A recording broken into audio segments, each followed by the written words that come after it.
जय श्री कृष्ण दोस्तों, आप सभी को मेरा नमस्कार। कल आप सबने कार्तिक मास महात्म्य कथा अध्याय 24 सुना।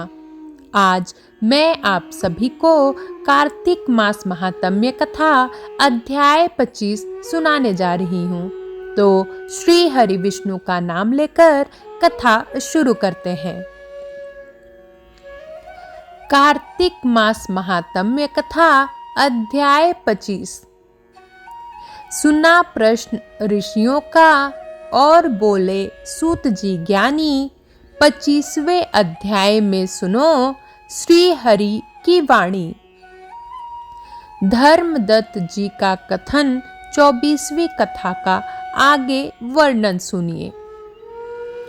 तीर्थ में दान और व्रत आदि सत्कर्म करने से मनुष्य के पाप नष्ट हो जाते हैं, परंतु तू तो प्रेत के शरीर में है, अतः उन कर्मों को करने की अधिकारिणी नहीं है। इसलिए मैंने जन्म से लेकर अब तक जो कार्तिक का व्रत किया है, उसके पुण्य का आधा भाग मैं तुझे देता हूँ। तू उसी से सद्गति को प्राप्त हो जा। इस प्रकार कहकर धर्मदत्त ने द्वादशाक्षर मंत्र का श्रवण कराते हुए तुलसी मिश्रित जल से ज्यों ही उसका अभिषेक किया, त्यों ही वह प्रेत योनि से मुक्त हो प्रज्वलित अग्नि शिखा के समान तेजस्विनी एवं दिव्य रूप धारिणी देवी हो गई और सौंदर्य में लक्ष्मी जी की समानता करने लगी। तदंतर उसने भूमि पर दंड की भांति गिरकर ब्राह्मण देवता को प्रणाम किया और हर्षित होकर गदगद वाणी में कहा, हे द्विज श्रेष्ठ, आपके प्रसाद से आज मैं इस नरक से छुटकारा पा गई। मैं तो पाप के समुद्र में डूब रही थी और आप मेरे लिए नौका के समान हो गए। वह इस प्रकार ब्राह्मण से कह रही थी कि आकाश से एक दिव्य विमान उतरता दिखाई दिया। वह अत्यंत प्रकाशमान एवं विष्णु रूपधारी पार्षदों से युक्त था। विमान के द्वार पर खड़े हुए पुण्यशील और सुशील ने उस देवी को उठाकर श्रेष्ठ विमान पर चढ़ा लिया। तब धर्मदत्त ने बड़े आश्चर्य के साथ उस विमान को देखा और विष्णु रूपधारी पार्षदों को देखकर साष्टांग प्रणाम किया।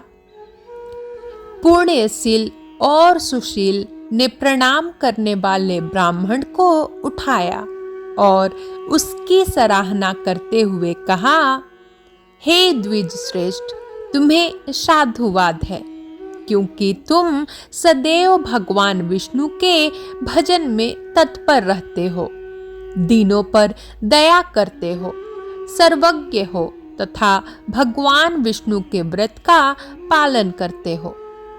तुमने बचपन से लेकर अब तक जो कार्तिक व्रत का अनुष्ठान किया है, उसके आधे भाग का दान देने से तुम्हें दुना पुण्य प्राप्त हुआ है और सैकड़ों जन्मों के पाप नष्ट हो गए हैं।